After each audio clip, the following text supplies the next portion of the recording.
કેમ છો મિત્રો? જય શ્રી કૃષ્ણ. તમારે આવો ડ્રેસ બનાવવો છે તો ચાલો એનું માપ જોઈએ અને પછી એની આકૃતિ સ્ટાર્ટ કરીએ. ચાલો હવે આકૃતિ માટે સૌથી પહેલાં સીધી લીટી દોરીશું. લીટી દોર્યા પછી એક 0 સેન્ટરનું માપ આપીશું. માપ આપ્યા પછી સ્કેલ માપથી જેમ મેજર ટેપ યુઝ કરીએ છીએ આપણે એમ આ સ્કેલ માપનો યુઝ કરીશું. આમાં બરાબર 0 સેન્ટરને પહેલાં લીટાને 0 સેન્ટર સામે મૂકી અને પછી માપ લઈશું. જે લંબાઈ છે એની લંબાઈ છે 14, એમાં આપણે 0.5 ઇંચ પ્લસ કરીશું. લંબાઈ 14 પ્લસ 0.5 એટલે 15.5 માપ થશે. પછી લઈશું છાતીનો છઠ્ઠો ભાગ પ્લસ 1/2 ઇંચ. છાતીનો છઠ્ઠો છે 5.5 અને અડધો પ્લસ કરીશું એટલે 6 ઇંચ. હવે ત્યાંથી આડી લીટીમાં માપ લઈશું. છાતીનો ચોથો પ્લસ 1.5 ઇંચ. છાતીનું ચોથો ભાગ છે 8.25, એમાં 1.5 ઇંચ પ્લસ કરીશું. 9.10.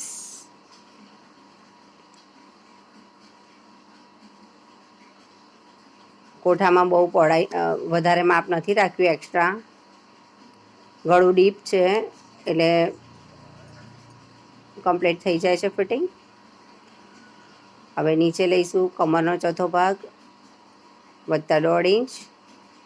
કમરનો ચોથો છે 7.5, 30 કમર છે.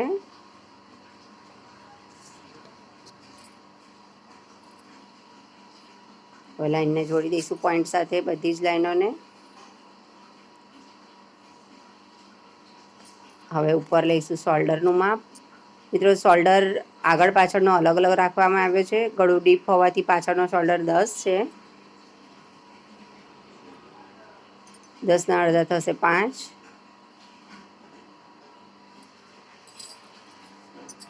10ના અડધા 5. હવે લઈશું નીચે સેમ માપ, ઉપર જે લીધું છે એ જ માપ લેવાનું છે, 5 ઇંચ. હવે પોઈન્ટને જોડી દઈશું. મિત્રો તમને સમજાય એમ ધીરેથી જ આ ડાયાગ્રામ સમજાવવામાં આવે છે. જો તમે એક પછી એક ડાયાગ્રામને જોતા રહેશો તો ચોક્કસથી તમારે જે પણ શીખવું છે એ શીખી શકશો. અહીંયા લઈશું કમરનો ચોથો ભાગ, આનું સેન્ટર 7.5ના અડધા થશે 3.25. ટક્સ માટેનું ઉપરનું માપ તમારે જે પણ લેવું હોય, છાતીનો 12મો લઈ શકો છો. અંદાજે લેવું હોય તો પણ લઈ શકો છો. શોલ્ડર ટુ ચેસ્ટના માપથી નીચે આપણે માપ લેવાનું હોય છે. અહીંયા ટક્સ લીધો છે 5 ઇંચ, 5 ઇંચ, અડધો ઇંચ. આપણે જે પણ લેવું હોય એ પ્રમાણે તમે ટક્સનું ફિટિંગ કરી શકો છો. હવે એનું પાછળનું ગળું છે 11 ઇંચ લીધેલું છે.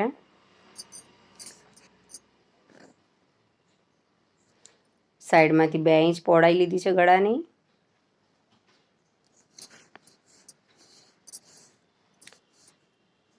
નીચેથી 2.5 ઇંચ લઈશું.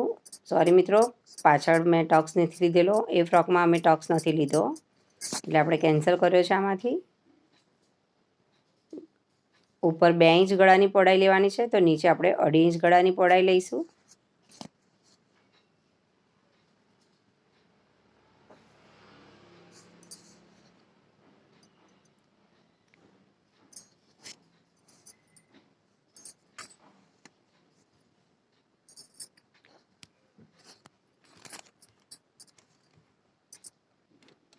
હવે આપીશું આપણે સાઈડનો શેપ. આ બાયનો શેપ છે પાછળનો. બાય માટે જે શેપ આપીએ છીએ એને મૂંઢાનો શેપ કહેવામાં આવે છે. હવે આપણે આ એરાથી, આ લાઈનથી લઈ,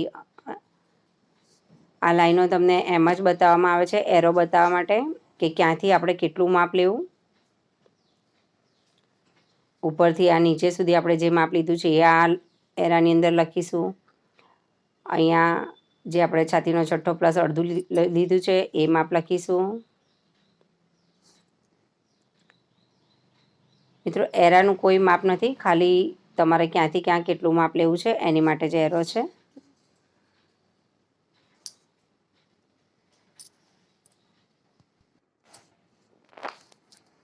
હવે આપણે નીચે લઈશું કમરનો ચોથો વત્તા 1.5 જે લીધું છે એનો એરો છે આ.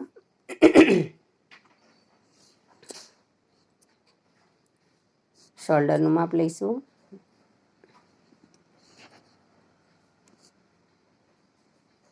કન્ફ્યુઝ થતા નહીં, આગળ પાછળનો શોલ્ડર અલગ છે. પાછળનું ગળું ડીપ હોવાથી પાછળનો શોલ્ડર નાનો છે અને આગળ નાનું જ 6 ઇંચનું ગળું છે.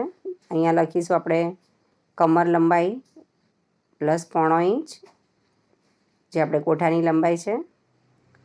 અહીંયા આવશે છાતીનો છઠ્ઠો વત્તા 1/2 ઇંચ. તમારું જે પણ માપ આવતું હોય એમાં તમે આ રીતે માપ લઈ શકો છો.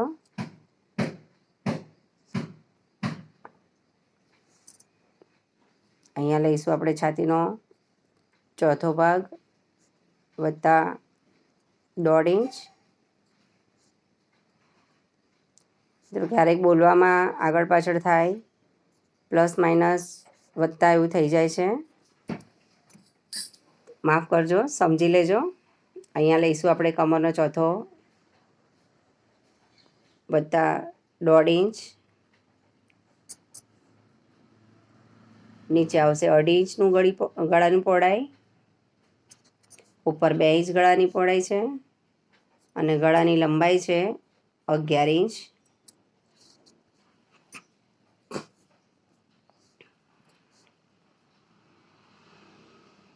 પાછળના ગળાની પહોળાઈ છે લંબાઈ 11 ઇંચ.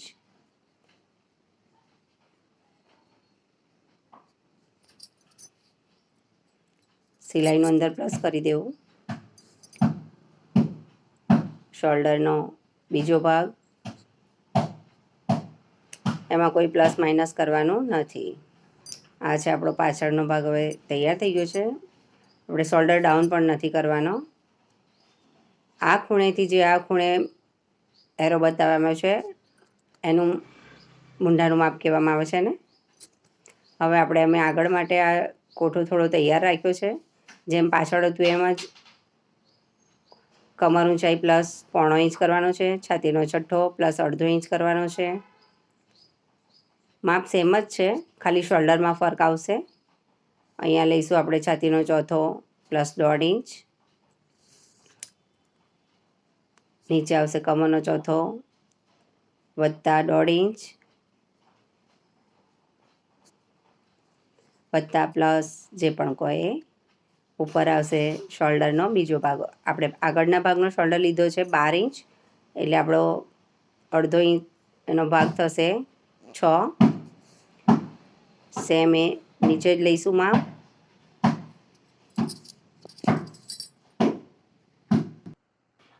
હવે લાઈને જોડી દઈશું બધી પોઈન્ટ સાથે.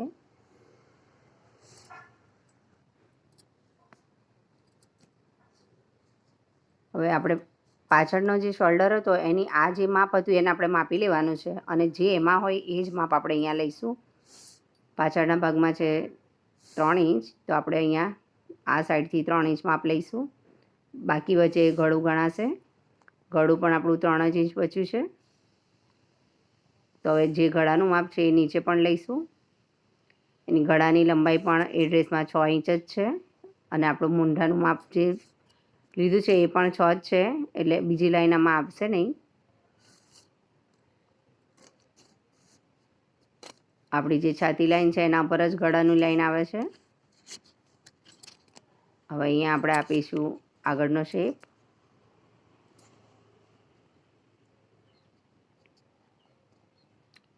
બાંય તમને બીજા ડાયાગ્રામમાં શીખવાડવામાં આવશે. એની બાંય સરસ છે. આના પછીનો વિડીયો જે આવશે એમાં બાંય આવશે.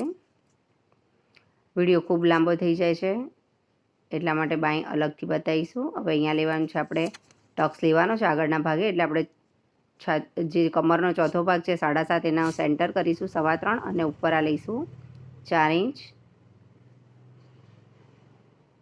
આ પોઈન્ટને તમે શોલ્ડર ટુ ચેસ્ટનું જે માપ આવે એ પ્રમાણે લઈ શકો છો. આમાં પણ પહેલાંની જે મેરા આપી અને તમને સમજાવી દઉં. ધ્યાનથી જુઓ, બંને આગળ પાછળનો ભાગ જોશો તો લગભગ તમને ખ્યાલ આવી જશે કે ક્યાંથી ક્યાં કેટલું માપ લેવાનું છે મિત્રો.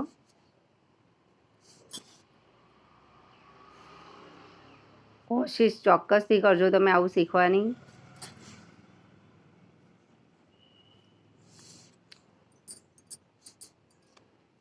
જે મિત્રો ઘણા બધા એવા હોય છે જે બહાર શીખવા નથી જઈ શકતા, આપણે અહીંયા લઈશું કમર ઊંચાઈ પ્લસ 1/4 ઇંચ, છાતીનો છઠ્ઠો ભાગ વત્તા 1/2 ઇંચ, અહીંયા લઈશું છાતીનો ચોથો ભાગ વત્તા 1/2 ઇંચ, નીચે લઈશું કમરનો ચોથો વત્તા 1/2 ઇંચ, કમરનો ચોથો વત્તા 1/2 ઇંચ.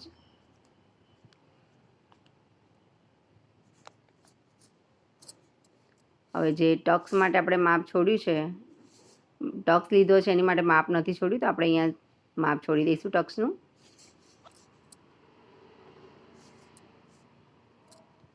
કટિંગ ત્યાંથી કરીશું આપણે.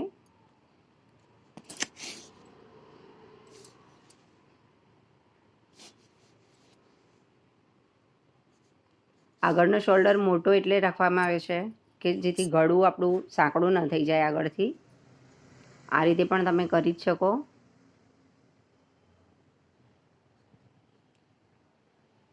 અહીંયા લઈશું શોલ્ડરનો બીજો ભાગ, અંદર કશું જ પ્લસ માઇનસ નથી કરવાનું. આ છે આગળનો ભાગ તૈયાર અને આ છે આપણા બંને ભાગ તૈયાર.